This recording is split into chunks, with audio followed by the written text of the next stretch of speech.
खुलुमबाय बे समाव बडलेण्ड इंखं टेलिभिजननि स्टुडिअ आं मिथिका नार्जारी दिनै फुंबिलिनि गाहाय रादाबफ्राव दङ। बिटिसिनि गंजि फरायसालिमाफोरखौ थाबैनो सरकारि गनायथि होनाय जागोन। बिटिसि नेहाथारिख'नि बायजोआव प्रमद बर'नि मासि दैदेननाय थामथि केबिनेट मेल। साउथ एशिया फुटबल फेडारेशन आन्डार 19 आव मनबिर बसुमतारी आरो गोगोमसार गयारी मोनहा गेलेगोन। मार्क हादराव गिख्रंथाव बांग्रिं सा 820 नि जिउ खहा। दानिया फैदोनि आबुं रादाबाव।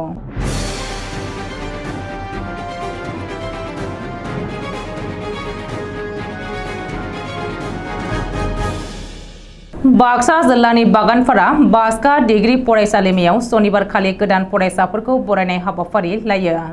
बास्का डिग्री फरायसालिमानि गोदान फरायसा बरायनाय हाबाफारियाव मेल बेखेवगिरि महरै बाहागो लानानै बिबुंथिनि गेजेरजों बिटिआर गोरोबथानि दफा बायदियै बिटिसिनि गंजि फरायसालिमाखौ थाबैनो सरकारि गनायथि होगोन होननानै फोरमायदों बिटिसि आयेन आफादनि बुंथिगिरि कातिराम बर'आ।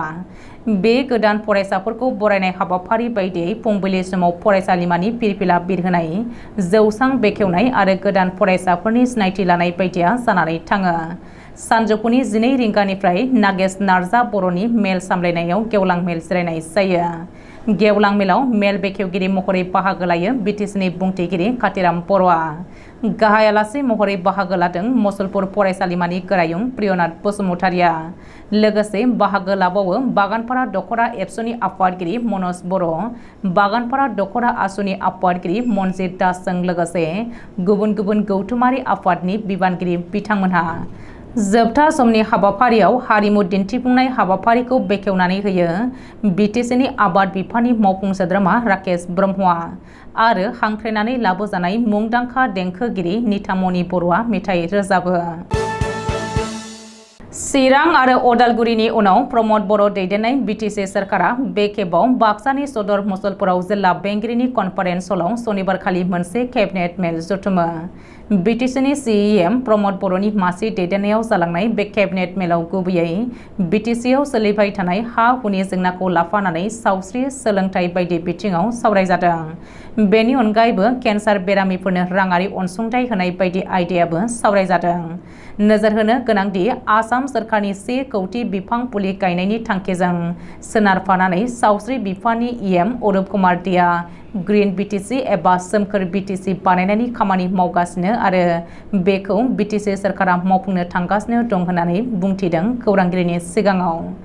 बेनि अनगायैबो एभिक्सन एबा होखारनाय हाबाफारिनि सोमोन्दै खौरांगिरिनि सोंथियाव इएम अरुप कुमार देआ बुंदोंदि बे आयदाया गोजौ बिजिरसालिनिसो। गुवाहाटी गोजौ बिजिरसालिया जेरै बिथोन होदों बेबायदिसो मावदों। बेवहाय आथिखालनि प्रमद बर' दैदेननाय बिटिसि सरकारा जेबो आखाइ गैया होननानै बुंदों इएम अरुप कुमार देआ। नेपालनि राजथावनि काठमान्डुआव फैगौ 21 सेप्तेम्बर 2023 निफ्राय 30 सेप्तेम्बर 2023 सिम गेलेनो गोनां सेफ आन्डार 19 एबा साउथ एशिया फुटबल फेडारेशन 2023 टुर्नामेन्टआव भारतनि जानानै गेलेगोन बर'नि आगोमा फिसा मनबिर बसुमतारी आरो गोगोमसार गयारी मोनहा। शुक्रबारखालि भारतीय फुटबल एसोसिएशननि गाहाय फोरोंगिरि शुभेन्दु भान्डाया 19 बोसोर बैसोनि गाहाय गासै सा 23 इन्डियान गेलेगिरिफोरखौ सायख'नानै फोसावदों। लोगो लोगोनो बिसोर सा 23 गेलेगिरिफोरखौ सऊदी आरबनि टार्की फुटबल ट्रेनिं सेन्टाराव सोलोंथाइ लानो दैथायहरो। शुक्रबारखालिनो फैगौ 19 सेप्तेम्बर खालि भारतनि गेलेग्रा हानजाया काठमान्डुआव सौहैगोन। मख'नो गोनांदि बे साउथ एशिया फुटबल फेडारेशनखौ 1997 मायथाइयाव भारत, पाकिस्तान, श्रीलंका, बांलादेश, भुटान, नेपाल आरो मालदीव हादरनि गेजेराव दानाय जादोंमोन। सिगांनि गेलेजेननायाव भारतआ भुटान आरो बांलादेशजों गेलेगोन आरो बेनि उनाव सेमि फाइनाल आरो 30 सेप्तेम्बर 2023 खालि फाइनाल गेलेनाया जागोन। सा आफ्रिकानि मार्क हादराव जोबोद गिख्रंथाव बांग्रिं मावदों। जाहोनाव सा 820 सुबुंनि जिउ खहा जादों। अदेबानि थैनायनि अनजिमाया बांहैबावनो हागौ होननानै मिथिनो हादों। शुक्रबार खालि हर 11:11 रिंगायाव बे बांग्रिं मावनाय जाथाया जादोंमोन। आमेरिकानि जिअलजिकेल सार्भे बायदिब्ला बे बांग्रिं मावनाया 6.8 रेक्टार स्केलनिमोन।